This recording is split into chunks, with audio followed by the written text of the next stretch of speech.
Bom dia, boa tarde, boa noite, senhores. Tudo certo? E aí, como estamos? Voltando agora, né, pessoal? 2021, esperamos aí bem melhor que 2020, né?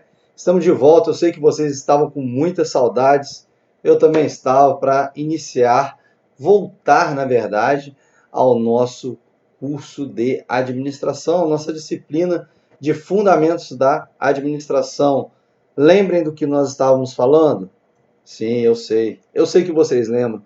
Com certeza, pessoal. Estávamos falando da administração contingencial. Professor, administração contingencial, eu não lembro como é essa abordagem, mas nós vamos voltar aqui aos poucos, tá, pessoal? Aos poucos nós vamos retomando a nossa abordagem contingencial, beleza? Então, vamos aí. Vamos ver se vocês lembram do que fala a nossa abordagem contingencial. Pessoal, lembrando, na abordagem contingencial não existe uma única e melhor forma, não existe uma única maneira de administrar. Se vocês lembram bem, aqui a gente tem uma dualidade entre organizações e empresas. Quem que influencia quem? As organizações ao redor do macroambiente influenciam a empresa ou a empresa por si só influenciam as organizações como um todo. Pessoal, essa dualidade é um debate que se tem dentro da administração, porém, nós podemos olhar sobre dois prismas. Ou seja, nós temos um macroambiente com todas as revoluções tecnológicas e todas as diretrizes que são seguidas em âmbito do mercado, elas com certeza influenciam as empresas, porque as empresas elas precisam seguir as novas demandas, as novas diligências, ou para onde o mercado está indo, mas também o mercado ele é influenciado pelas empresas, porque são as empresas que ditam o ritmo mercadológico do macroambiente. E falando de macroambiente, nós vamos começar o estudo desse macroambiente por meio de algumas questões que interferem, né? O que interfere nesse macroambiente, que pode interferir tanto nas organizações quanto no ambiente geral em si, como nós já falamos. E aí nós começamos com o imperativo tecnológico.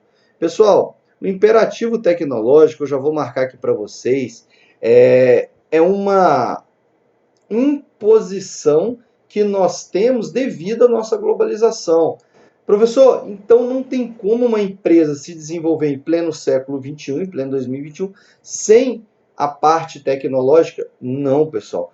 Obviamente, toda empresa que se quer se adequar ao mercado ou quer estar acompanhando todas as empresas que ditam o ritmo de mercado, elas com certeza vão estar com um aparato tecnológico muito bem adaptado.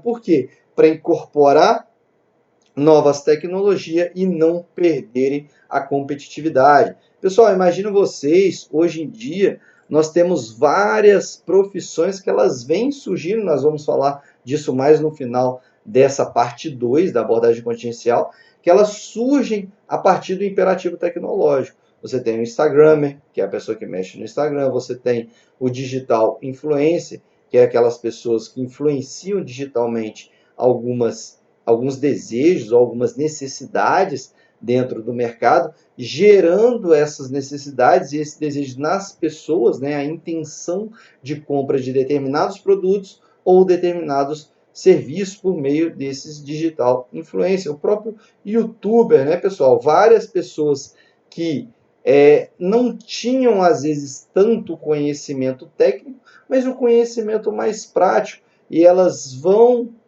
ao YouTube e começam a fazer vídeos especificamente de algumas coisas que elas têm conhecimento. As pessoas sentem afinidade e vão entrando no canal da pessoa ou vão compartilhando, e as pessoas acabam de desconhecidos se tornarem famosas. Por quê? Por causa do imperativo tecnológico. Então, toda empresa hoje ela tem que ter esse aparato tecnológico, até mesmo para trabalhar, para chegar mais perto do seu cliente. A empresa que não tem esse aparato tecnológico, ela está um pouco aquém do mercado, ou seja, ela não vai acompanhar as tendências tecnológicas desse macroambiente, beleza? Passando para o nosso segundo ponto, eu tenho as condições legais, que são as condições reguladoras, as leis, pessoal. Quando eu falo legais, lembrando, nós estamos falando de leis.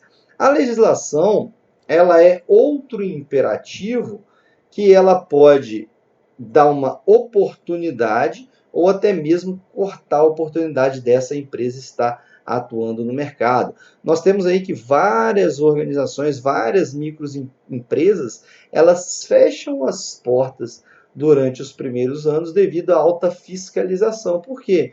Porque há tributos que se tem que pagar e essas empresas muitas vezes não estão preparadas. Aqui no Brasil, nós temos uma condição tributária um pouco diferente, né? Nós temos as questões das vacinas, que às vezes em algum país você não tem. Pessoal, lembrando, não estou falando de política aqui, mas em alguns países você tem uma entrada mais fácil porque não precisa seguir determinadas regulamentações.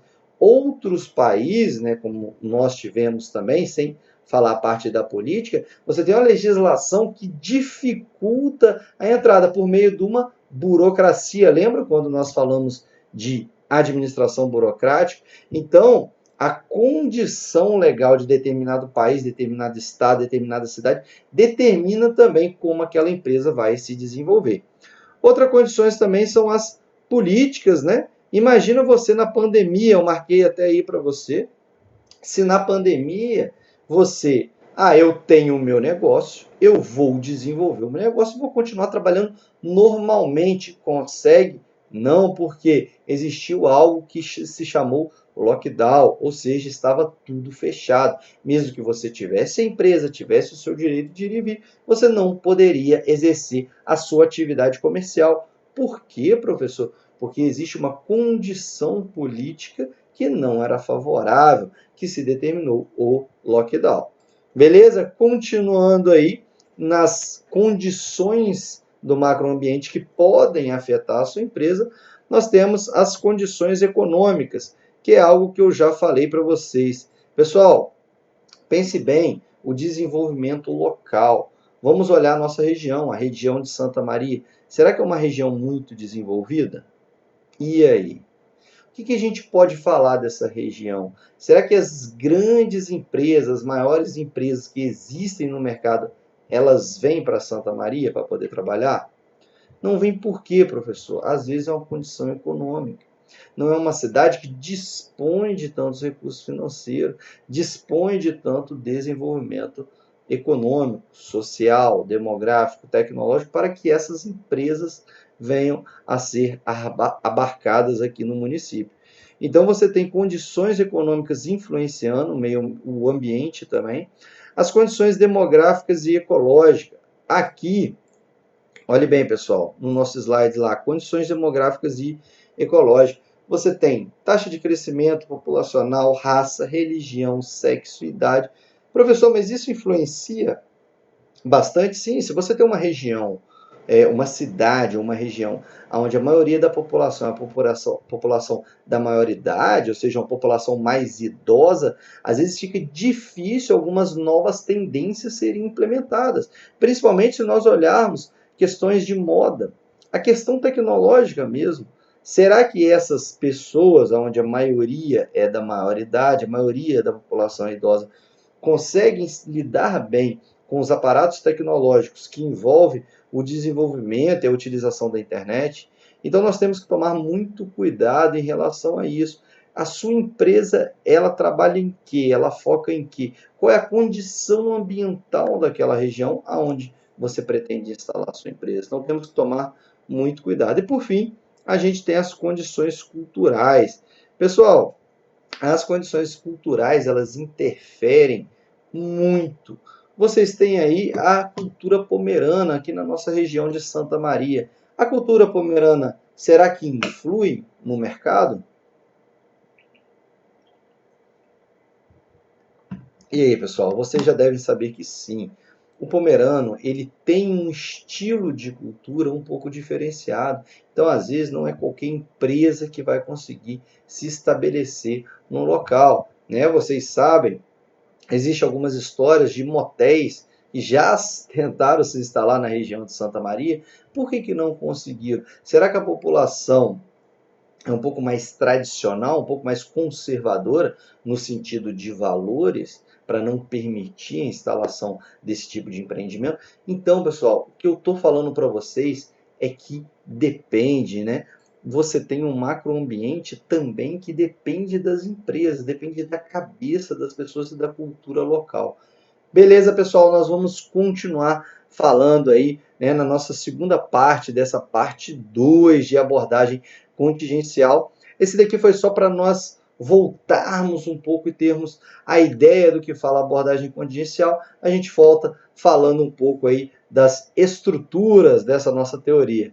Até o nosso próximo vídeo. Não se esqueça de se inscrever no canal, dar o seu joinha e acompanhar a administração por lá. Beleza, pessoal? Até o próximo vídeo.